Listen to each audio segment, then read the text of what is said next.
बिस्मिल्लाहिर्रहमानिर्रहीम अल्लाहुम्मा सल्ली अला मुहम्मद व अला आलि मुहम्मद मुबारक वसल्लम। मोहतरम नाज़रीन, कैसे हैं आप? मैं हूं ज़ुबैर हफीज़ और आप मेरा यूट्यूब चैनल देख रहे हैं। जिन लोगों ने अभी तक हमारा चैनल सब्सक्राइब नहीं किया उनसे गुजारिश है कि सब्सक्राइब कर लें ताकि हमारी हर रोज़ अपलोड होने वाली वीडियो आप तक पहुँच सके, और आखिर में बेल आइकन को भी दबा दें। तो आज हम जिस मौजू पर गुफ्तगू कर रहे हैं वो है नुज़ूल वही की कैफियत।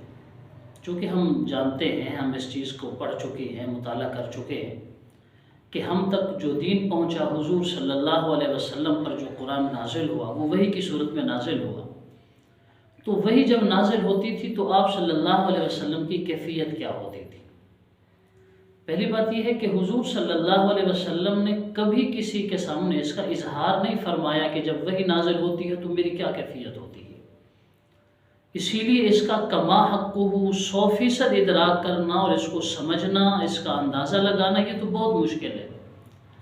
लेकिन जो सहाबा कराम रिज़वानुल्लाह अलैहिम अजमईन हुजूर सल्लल्लाहु अलैहि वसल्लम के साथ रहते थे, आपकी अदाओं के आशिक थे, आप सल्लल्लाहु अलैहि वसल्लम की पूरी ज़िंदगी को नकल करने के ख्वाहिशमंद थे, वो एक एक तरीके की टोह में लगे रहते थे कि हुजूर सल्लल्लाहु अलैहि वसल्लम से मुताल्लिक़ कोई भी नई बात हमें मिल जाए।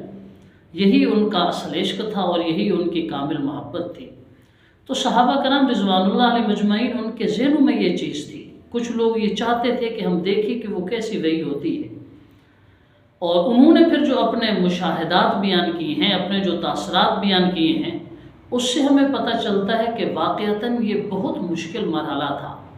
यानी हम इस चीज़ को यूँ भी कह सकते हैं कि आप सल्लल्लाहु अलैहि वसल्लम ने अपनी उम्मत के लिए जिन तकलीफ़ों को फेस किया है, जिन मसाइब और परेशानियों से आप गुज़रे हैं, उन्हीं परेशानियों में से एक चीज़ ये भी थी कि आप सल्लल्लाहु अलैहि वसल्लम पर जब वहज का नुज़ूल होता था तो आप सल्लल्लाहु अलैहि वसल्लम को ये चीज़ बहुत तकलीफ़ भी देती थी। यानी वहज का आना, आप सल्लल्लाहु अलैहि वसल्लम पर अल्लाह का पैगाम उतरना, वो चीज़ तो बहरहाल आप अलैहिस्सलाम पर एक नेमत थी, मगर उससे जो जिस्मानी एक कैफियत से गुज़रना पड़ता था। अब ज़ाहिर है अल्लाह तबारक व तआला लाज़वाल, अबदी, गैर फ़ानी, कदीम ज़ात, उसका पैगाम जब किसी इंसान पर और कामिल तरीन इंसान पर जब एक फ़रिश्ते के वास्ते से उतर रहा है तो लामहला उसमें कुछ न कुछ ऐसी चीज़ तो ज़रूर है कि जिसको बहरहाल बर्दाश्त करने के लिए बहुत बड़े दिल गुर्दे की ज़रूरत है, बहुत बड़ी एक मशक्क़त वाली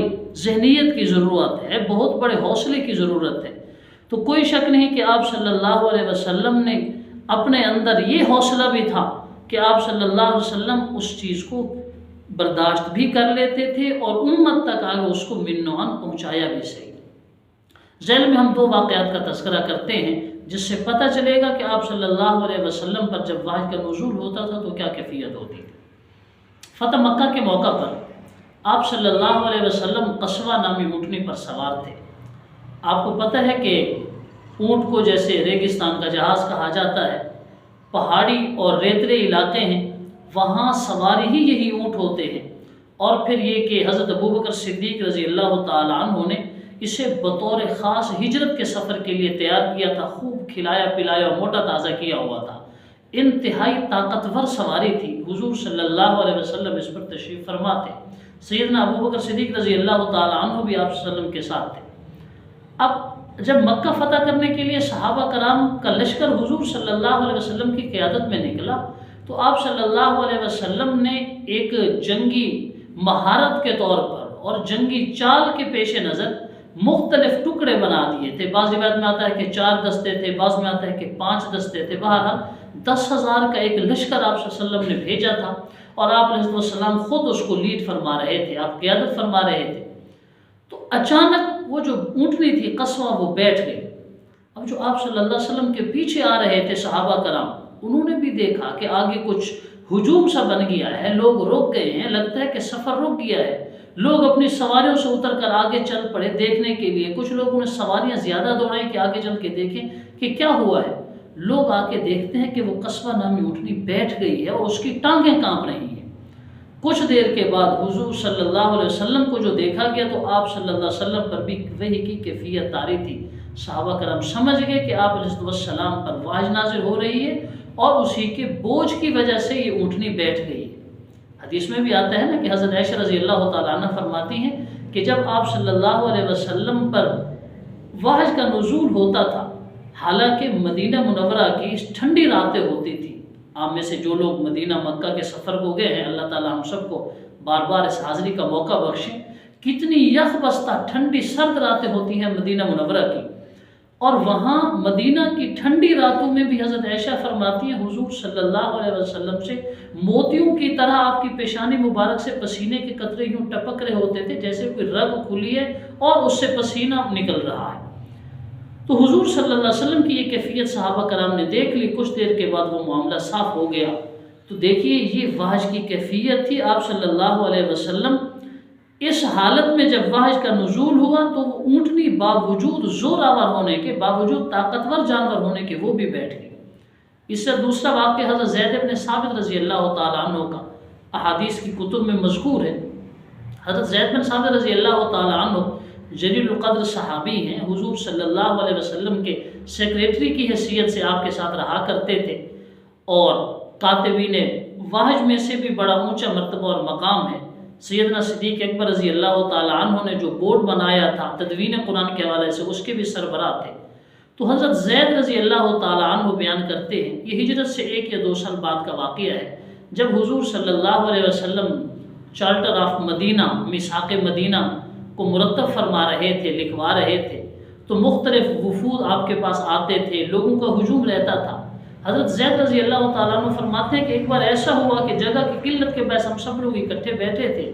تو جیسے عام طور پر اس طرح ہوتا ہے کہ لوگوں کی ایک کی ٹانگ دوسرے کی ٹانگ پر آتی ہے، گھٹنے کا بوجھ آ جاتا ہے. تو کہتے ہیں کہ حضور صلی اللہ علیہ وسلم کی ران مبارک، آپ علیہ السلام کی ٹانگ مبارک میری ٹانگ کے اوپر تھی، اور ایک بار مجھے یوں محسوس ہوا کہ میرے اوپر کسی نے پہاڑ رکھ دیا ہو، اور اس کے بوجھ سے میری یہ ران ٹوٹ جائے گی، میرا گھٹنا، یہ میری ٹانگ ٹوٹ کے ریزہ ریزہ ہو جائیں گی. پھر میں نے دیکھا آپ صلی اللہ علیہ وسلم کے چہرے انور کو، آپ کے چہرے مبارک کو، تو آپ صلی اللہ علیہ وسلم پر وحی کی کیفیت طاری تھی. پھر میں نے چاہا کہ اپنا میں گھٹنا اور اپنی ٹانگ نکال لوں، لیکن زور اتنا زیادہ تھا کہ میں نکال نہ سکا. کچھ دیر کے بعد جب وحی کا سلسلہ ختم ہوا تو میں پھر ریلیکس ہوا. یعنی یہ وحی کی کیفیت تھی کہ جب آپ صلی اللہ علیہ وسلم پر وحی کا نزول ہوتا تھا، آپ صلی اللہ علیہ وسلم کو جسمانی طور پر کس درجے حوصلے کی ضرورت ہوتی تھی تاکہ اس امت کی جو امانت اللہ تعالیٰ نے امت کے لیے دی ہے، آپ صلی اللہ علیہ وسلم اس کو بحفاظت اپنے قلب مبارک، اپنے سینے مبارک میں لے کر امت تک پہنچا سکیں. تو کوئی شک نہیں کہ حضور صلی اللہ علیہ وسلم کے احسانات ہیں. انہی احسانات میں سے ایک احسان یہ بھی ہے، اللہ تعالیٰ آپ صلی اللہ علیہ وسلم کو شایان نشان جزائے خیر عطا فرمائے.